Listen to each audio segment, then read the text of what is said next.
I just chopped it all off yesterday. So, thought it looked shorter. all right. So now we are streaming. So, hello and a big welcome and thanks for joining us, Melanie and Luke. Morning. Nice to Thanks, see you. Andrew. Good morning to you up in Canada. Yes, a cool, actually kind of a warm day here, but it's getting colder. So, very envious of the two of you who get to keep living, even though it's a quarantine life. A quarantine life in the tropics, I think, is a better quarantine life than up in the cold Great White North. And I'm Very super true. envious because, as you know, I used to live basically exactly where you're living. So maybe you can feed my envy a little bit and tell me just how nice it is down there right now. Typical Yeah, I rainy mean, season morning, right? 70 degrees, sunny. That's 25 yeah, for us Celsius folk, right? Sorry. 25 degrees every day, never changes. So, yeah, I lived quite a few Canadian winters, and I prefer 25 on the plus side of zero for No sure. kidding, right? Where let's just do a quick roundtable introduction here. So I know, Luke, you're also from up here in Canada. Whereabouts are you from? I'm from Edmonton, Woo. born and raised, lived there 27 years, and then I wanted to start teaching some English, so I started doing that, Okay, right and on. Edmonton yeah. is way up there.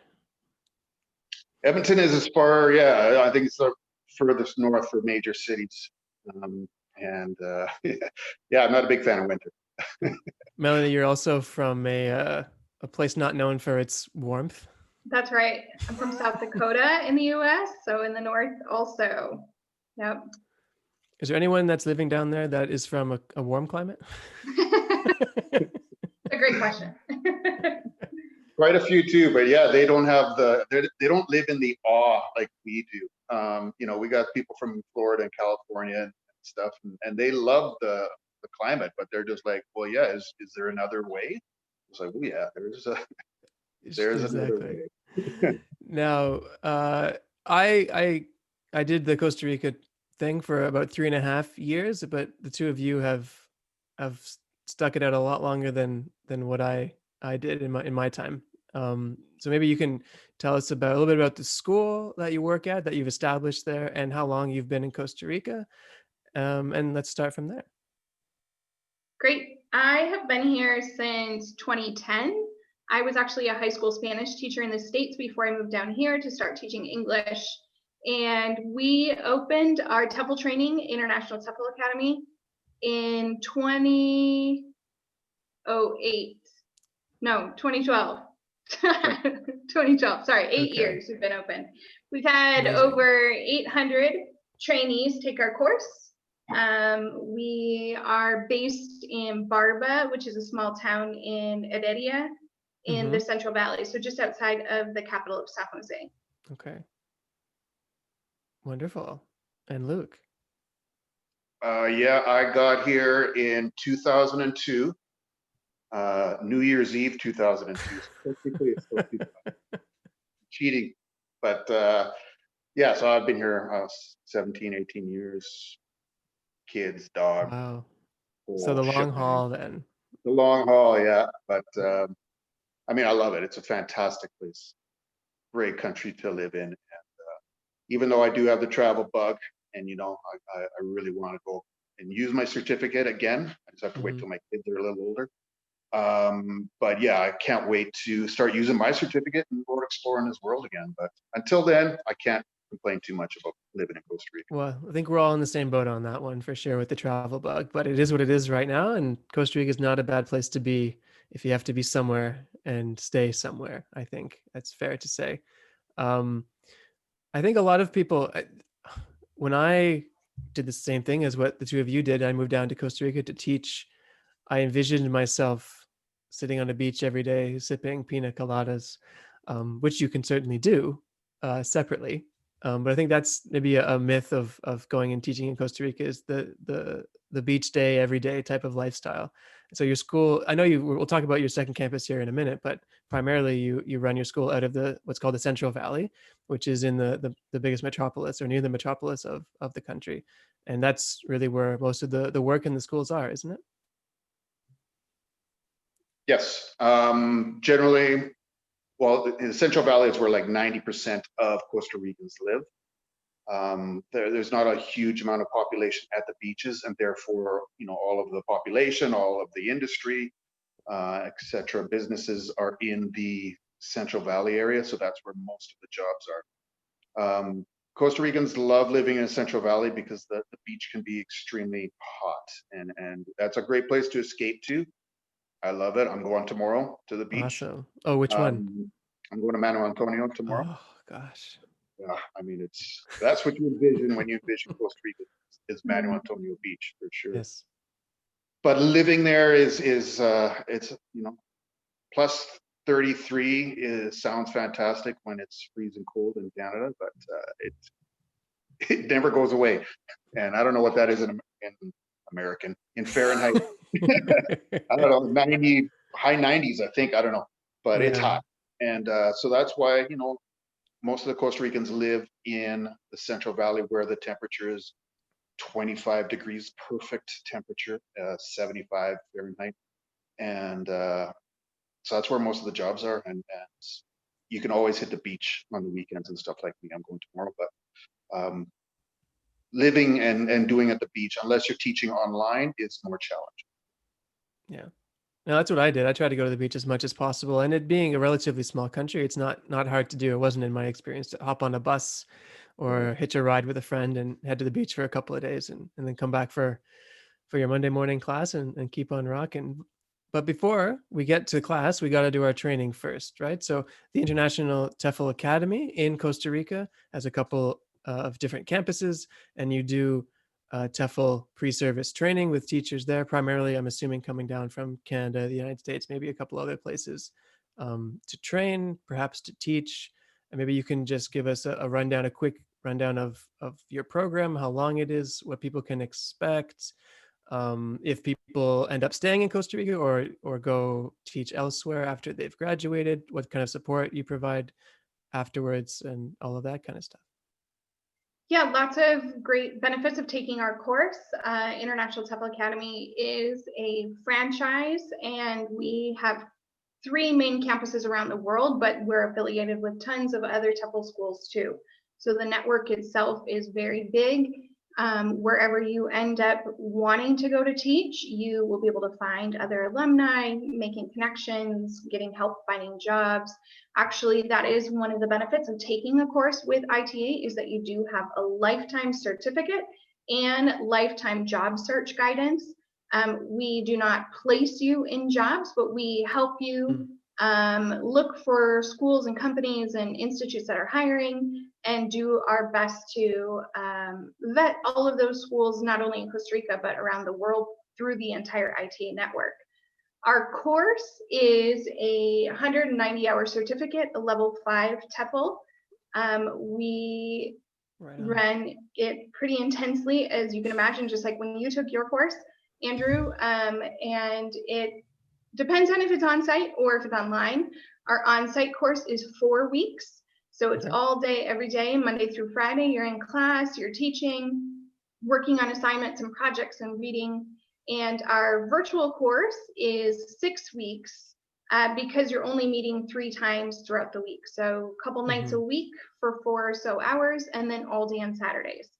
Another major component of our course is our live teaching. You're actually practicing what we're talking about in class by teaching. Yeah, you're teaching real English students. So the students that we work with are all here in Costa Rica of varying levels, varying ages. We have teenagers and adults.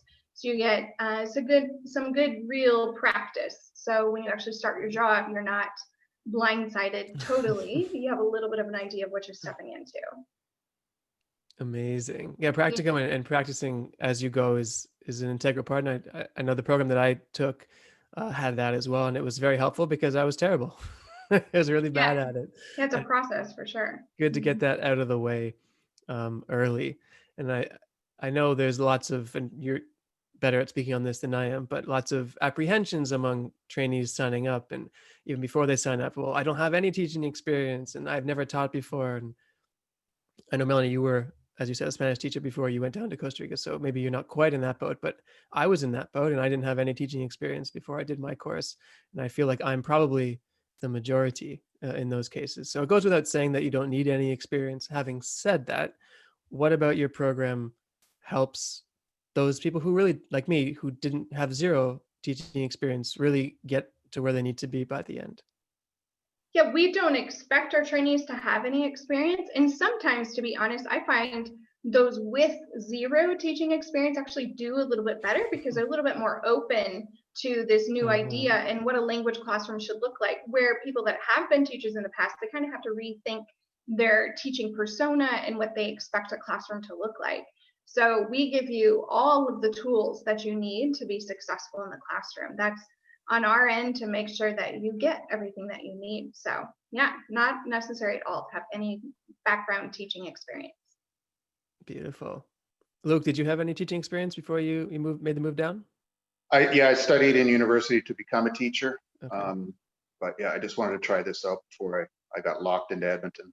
And it was about 3 months into my teaching career in teaching abroad that I just said, I'm never going back to Canada. And I haven't. It was 20 years ago. So yeah, I mean, I love teaching. I would have loved teaching in Edmonton, I'm sure, but teaching English is a lot more Language enjoyable. teaching and teaching something that's not language also is a lot different as well. So being a math teacher and a lot of, I mean, there's a lot of crossover in pedagogy and methodology and class management and all that kind of stuff, but it's quite different, and you do need to kind of readapt, Melanie, as you said. Even if you do have experience, we see this with experienced teachers as well, teaching different subjects and teaching different, even just demographics of students, where flexibility is probably the number one teaching attribute to have. Absolutely. Obviously, the elephant in the room, filming this in September of 2020, is COVID-19 and the flexibility and adjustments that need to be made with every aspect of life, teaching and otherwise. So while you have beautiful campuses there in La Pura Vida, of course, you've moved your courses online, and maybe you can just walk us through some of the adjustments and how the online courses are going, and then probably continuing at least temporarily with that model going forward here, at least for a couple of months, and we'll see what the situation comes out of this. But how's the online training going? Yeah, I mean, I personally was a little apprehensive about doing our course online. We've been doing it for like 8 years in person. Didn't really know how Zoom was going to be, but I mean, I've been blown away at how enjoyable and how similar the courses are. Like you really forget that you're not in the same room as your students really quickly with Zoom, and it's really interactive. We have the same fun. We just can't be in the same room. We even have like nights where we'll grab a 6-pack, or Melanie a little bit more than that, and Pilsen or Imperial? What's your preference? yeah, we'll have like virtual party, and it's a lot Love of it. fun. And it's the practical teaching, like we mentioned, is super important, and that's the same in the virtual class. You're teaching virtual students down here in Costa Rica, so it really hasn't been as much of an adjustment as I feared. And hopefully in 2020, we're looking at January to open up back in Costa Rica. Right now, Canadians are allowed into Costa Rica. Europeans are allowed, and Americans from, I believe it's 21 states now, are allowed into Costa Rica. So Okay. the restrictions are loosening up, which is great news for us and great news for people that are looking to get back out there and to travel and to explore the world, and maybe escape January weather and come down to Costa Rica. So That's a great um, time. it is. And teaching online is exploding right now, just for jobs. I mean, a lot of people are worried about jobs in these COVID times, and everybody's job is kind of unpredictable right now, and their working situation is unpredictable. It's really great that you can have a stable income coming in. Like there are a billion people in China that are learning English. The demand for online teaching has actually gotten more because the on-site classes have basically shut down. So everything is online right now. So you could be teaching in Canada and making some good money and stable hours, flexible hours also. You want to work 4 hours a week, you work 4. If you want to work 34, you work 34. You want to work Yep. weekends, mornings, it's all flexible. So No, COVID's bad, yeah. but making lemonade out of lemons. At least it's allowed people to get certified, get a stable income working from home, and soon now be able to use that to travel abroad. Yeah, it's interesting because what we've seen from this is just how adaptable people are and how models change, and online teaching is exploding. And even if schools maybe aren't having as many enrollments as they've had before, it's just about having a network. And if as a teacher, as an individual teacher, even as a freelance teacher, if you have a network of people where you can be introduced to students, introduced to people who want to learn, and there's lots of people always who are wanting to learn.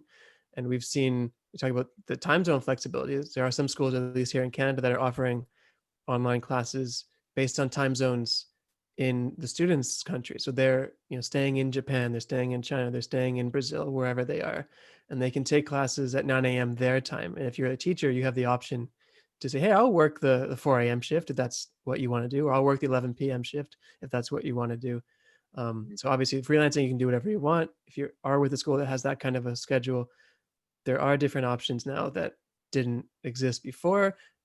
I think we'll be debating if that's better or worse. And probably take us 5 years to figure that out. But at least there are more options now than there were for sure, which is interesting. Most people, although they focus when it's this is online and this is online, so we've worked out the kinks, we've got through this. A lot of people focus on what doesn't work as well. But I wanted to ask you, is there something with your training course in the online model that surprised you that actually works better in the online version than it did in the face-to-face version? Because I found in my teaching writing online, I find a lot easier with my students, where we can share a Google Doc and we can collaborate and we can do breakout rooms. Everyone can see what each person is writing and make the adjustments. It's already formatted. So I found teaching writing, I was surprised to find teaching writing, I found to be easier via Zoom or via online classrooms Yeah, than you got spell face-to-face. check. And you got the spell check too. Those spell check on whiteboards. But is there an aspect of your training that you have been pleasantly surprised that maybe even runs a bit smoother? I think in some ways, with some of your materials and things like that, you need to make sure that you're a little bit more prepared. But in other ways, if something comes up, like if a TEFL trainee has a question about a specific topic, I can pull it up on my screen immediately. I don't have to say, okay, let me bring it in tomorrow because I'm going to get the copies or this, that, and the other thing. I can pull it up immediately, just like when I'm teaching English online to my ESL students. They can say, hey, teacher, can I practice past perfect? And I say, yep, no problem. And it takes me 2 seconds to find my document. That's something that I've really appreciated about teaching online via Zoom. Photocopies are going to be obsolete, I think, in our business. And good, Right. good. We don't, some fine, right? But we don't need to copy as much as we do. Teachers killing trees. That's what we do. Yeah, teachers have killed so many trees over the years. Awful. And now, one great thing about COVID is teachers are killing fewer trees. So That's right. that's nice. I agree with Melanie. I think it's really good for teachers to have all of their repertoire at their fingertips. I used to have to carry around all these sheets with me on the bus and in my backpack, and now everything's just at my fingertips. So I agree. It does. I agree. It does take more prep. So when we all started, I guess in the spring or in April of this year, it did take me a little bit more time to prepare those documents, those activities. Instead of having those documents that you would print or photocopy that already had the activities, I had to type them up. But like teaching, when I took my training course, maybe not the best advice, but the advice that I remember was never throw anything out as a teacher, because if you make it once, you've got it. And obviously you're going to Mhm. amend it and alter it in different classes, different strokes, different folks, all that jazz. But basically, if you have that framework, you put the time into typing something up to creating something, don't get rid of it. And Google Docs or iCloud or whatever makes it so much easier than, we've all done this, chasing, where did I put that paper? Where are those snippets in my closet? Can't find them. Got to do it again. So digital Mhm. storage obviously is a plus as well. Um, I also want to give you a chance to talk about your brand new campus that you've opened. I know I gave a big speech about teaching at the beach doesn't exist in Costa Rica, but that's not really true. I'm just joking. Um, there's a campus in, I want to say Playa Grande. Please correct me if I'm wrong on that. Yeah.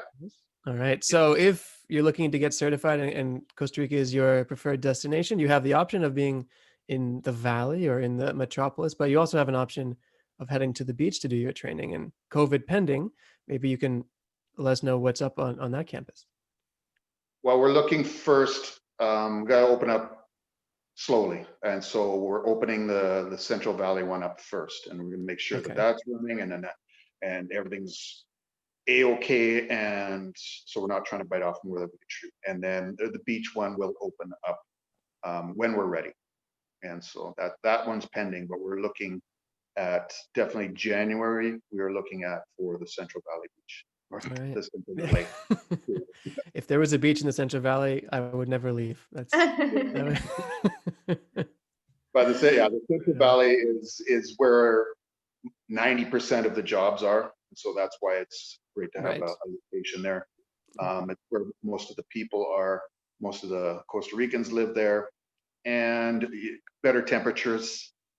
You're in the mountains, so there's still plenty of nature. Costa Rica's not just beach. And Yeah. I know I had that vision, so I can't say people, come on, there's more to Costa Rica, because that's what I thought when I That's what came I here. thought too, man. I mean, hey, I'm guilty. I was guilty of that, and that's what I tell people now. They have some of the most beautiful beaches I've ever seen, but in such a small geographic country, they have how many different microclimates? It's like 14 or like huge Mhm. amounts, right? So, um, people use it to roll my eyes at me when I said, "No, no, the valley is nice. The temperature is nice." Like, yeah, yeah, yeah, but it's not the beach. Yeah, but it's 24 degrees every day. It's beautiful. That's what you want when you're Beautiful working. nature also, like the beach is one type of nature, and it's a gorgeous nature, absolutely, but there's Mhm. so much different types of nature. Rainforests, there's volcanoes, great hiking in the Central Valley. And yeah, this is where the jobs are. So once you get trained in the Central Valley, you don't have to uproot yourself and go and meet new friends and make new contacts. You're already where you will be probably living and working. So the friends and the Mhm. contacts that you meet during the 4 weeks here are permanent, and they're going to be yours for your entire time rather than temporary revolving door. And the locals know also that you're only there for 4 weeks and then you go back and then you go into the Central Valley. So it's just a little more permanent here Nice. in the Central Valley. That's was a big benefit for me when I did my training just east of San Jose in a town Coronado. That's where I did my training. Very small town. Mhm. But I found it very helpful to, as you said, to do that because it was a new country for me, new language. I didn't speak any Spanish. I didn't know anybody, at least in the first week or so. But doing the training in a place where that I was going in the same city or same region where I was going to teach helped me acclimate to, where's the bus stop? How do I get the bus? How do I do this? Where do I do my grocery shopping? And just everything associated with a life that we take for granted, usually in wherever we're from. But when you go to a new place and you don't know where the grocery store is or how to put money on your cell phone because it works differently than here in North America and all these things that you don't know, but doing a training course there with the help of the people I had after 4 weeks, there's still things to learn, but it was night and day after those weeks of just getting around and knowing the country, being familiar, traveling to a couple of schools, knowing where they are, checking them out, seeing where I would be working. Um, so that was really, really helpful for me. Mhm. Yeah, it helps out with the social circle also because all of our Mhm. grads pretty much live in the same area. And so the alumni events and the parties that we have. Every month we have parties, every grad month, and the alumni crash those parties at I think Uh, 8:30. We open the doors for the alumni, and they head straight for the fridge and grab all whatever beer is left in there, and they're great. And it's a great way for the new graduates to meet the alumni and to feel part of the family and to realize that there's no separation. It's like, well, no, you're the class of March. Oh no, I'm the class of February. I'm so much better. No, it's an intermingling, and people get to meet and make mhm. friends, which is really important when you're living abroad. It's no fun living abroad if you don't have friends. No kidding. I mean, it's not rocket science, I don't think, but some of my best friends today are people I met in my first 6 months year. I moved there in 2010, which seems like an eternity ago, but it's been 10 years, I guess. But I mean, I still talk to these people every day, and we're scattered around the world. I don't think any of us are still in Costa Rica, but we still see each other, or we used to before we were not allowed to Mm, travel, going to weddings and etc. So, I mean, this is not a revelation that people bond when they're in similar circumstances, new in a place, but it does happen, and it is natural. But I wanted to talk about what we're really talking about is talking about jobs, because we always talk about with training, oh, where are we going? What's it like? I can meet friends, but what is my situation going to be like when I finish? So, and this is country dependent because every country has different cultures and different influences. So I'm taking your course, I'm about to graduate. What job prospects exist for me in Costa Rica? What type of students am I going to be working with? What type of English am I going to be teaching? What is the it's a maybe an unfair question, but what's a typical teaching job that available to me as a new graduate in Costa Rica? Pre-COVID, is that what we're, and what we hope will happen again? Is that what we're Yeah, saying? let's Okay. let's do that. Let's go back a year and say what it was, and maybe even then you can walk us through what how it's Sure, changed now. definitely. Yeah. So most, especially if we compare it to teaching English, for example, in Asia, most of the students that you'll be working with here in Costa Rica are going to be adults. There are some teenage classes, there are some kids classes on the weekends as well, but most of your students will be university students or professional adults. It's normally a pretty relaxed environment. All of the schools are going to expect you to be speaking in English the entire class, so you don't have to worry if you know Spanish or not.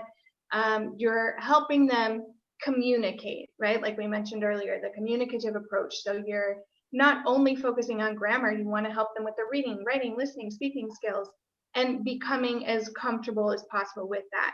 So because you're working with these adult students and they're typically working, you'll be Hmm. working when they're not.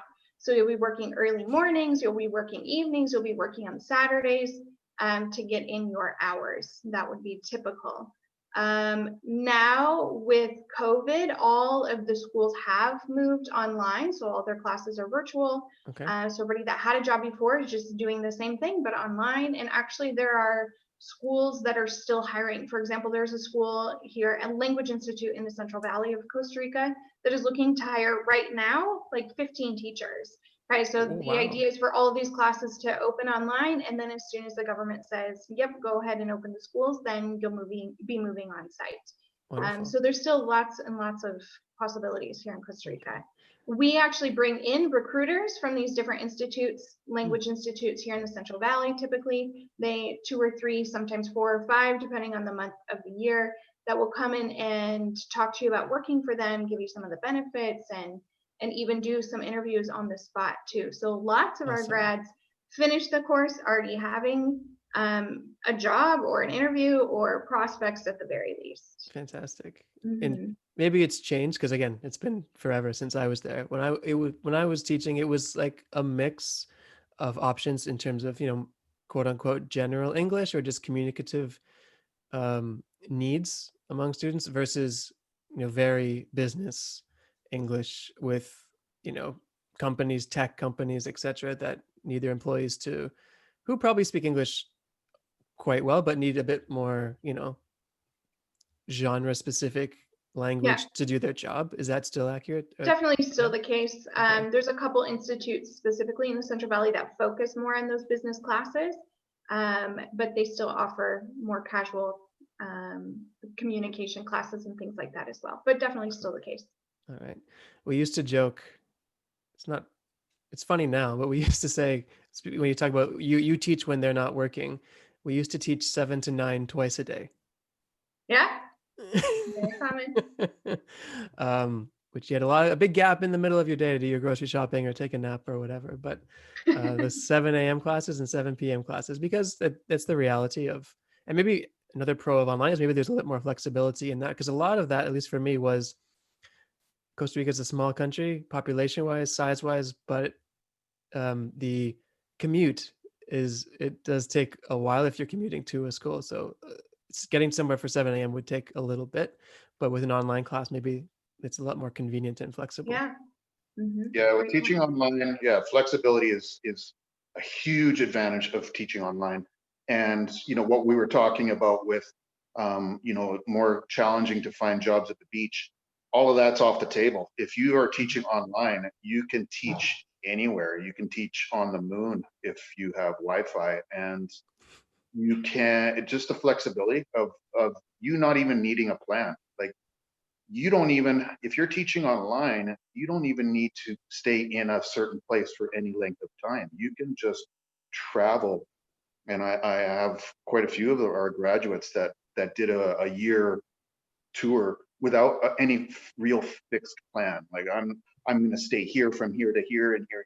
They go, they see if they like it. If they don't, they move on, and they can do that and continue with their steady job. They just have to be on the internet at a certain Hmm. time of the day. So teaching online has just, yeah, the flexibility of the hours, and the flexibility of just pure freedom. You live wherever you want for however long you want. It's Hey, that's enticing. That's a lot of people's dream, I think, teaching or otherwise. I mean, to have options in your life is a great thing. And before we let you go here, I did want to ask you a bit about your approach to your program, because when I go into Google and I type TEFL certification, and you get about 500,000 different places and schools and companies that offer, to the naked eye, something very similar. But if we're in the industry, we know that a lot of them are not similar. So, what do you think about what you offer with your program differentiates you from somewhere else, or maybe just focusing on what you do well? What are your strengths as a program to get people ready in this pre-service area of, maybe we have some language teaching experience, maybe I don't have very much, maybe I have none, and I want to get certified so I can teach in this country or another one. What's the strength of your program?